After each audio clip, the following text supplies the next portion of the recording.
masuk Islamnya seorang anak muda di Jerman, di Inggris. Jadi ada seorang syekh dari Saudi datang, kemudian diterjemahkan dalam bahasa Inggris di satu masjid. Gitu.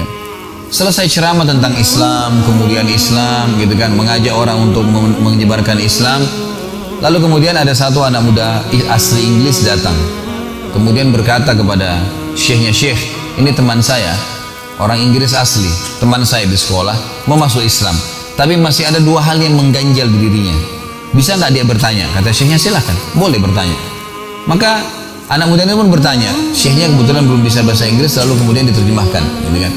Kata anak muda ini, "Kenapa kalian umat Islam melarang perempuan kalian salaman sama semua perempuan? Kenapa nggak boleh salaman sama semua perempuan? Gitu kan. Sementara kami bebas mau salaman sama siapa saja." Dan kita tahu memang dalam Islam, maaf ini sekalian saya jelaskan hukumnya, keluar sedikit dari kisah ini. Dalam Islam, maaf Bapak Ibu sekalian, tidak boleh salaman sama sembarangan orang kecuali mahram, gitu kan.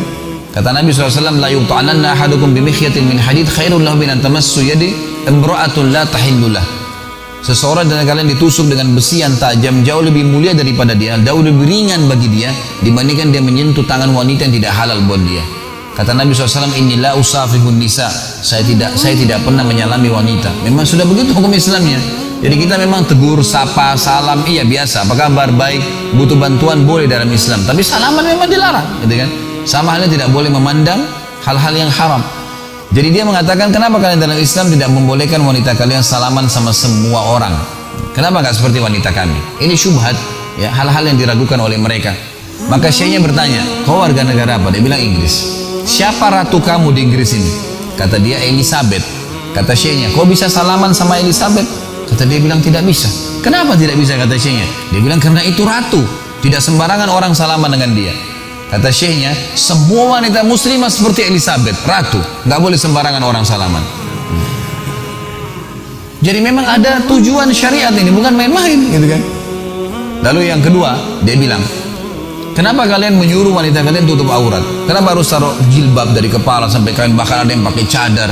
Kenapa nggak seperti perempuan kami, mau pakai baju nggak pakai baju terserah? Kenapa harus begitu?" Gitu.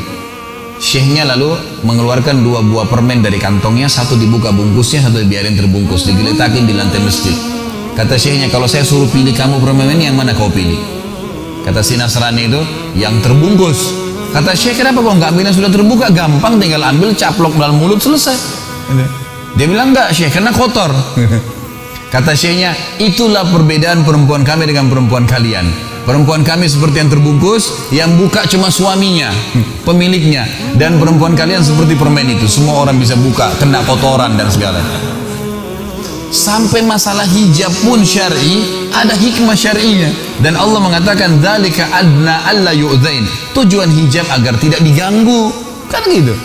Sampai ulama mengatakan kalau ada wanita tutup auratnya, tertutup semua, pakai jilbab besar, apalagi kalau pakai cadar, kira-kira kalau lewat di depan preman-preman, apanya yang bisa menggoda mereka? Mau cari apa yang bisa kelihatan nih? Kain semuanya, gitu kan. Nggak ada yang menggoda. Kata ulama, kalau ada orang sudah tutup hijab syar'i, diperkosa juga, dapat pahala, yang diperkosa, yang memerkosa dapat dosa, gitu kan. Tapi kalau ada wanita yang memang dasarnya pakai pakaian ketat, apa bedanya orang yang pakai celana ketat dengan tidak pakai celana? Sama saja, beda di warna. Orang sudah tahu bentuk tubuhnya.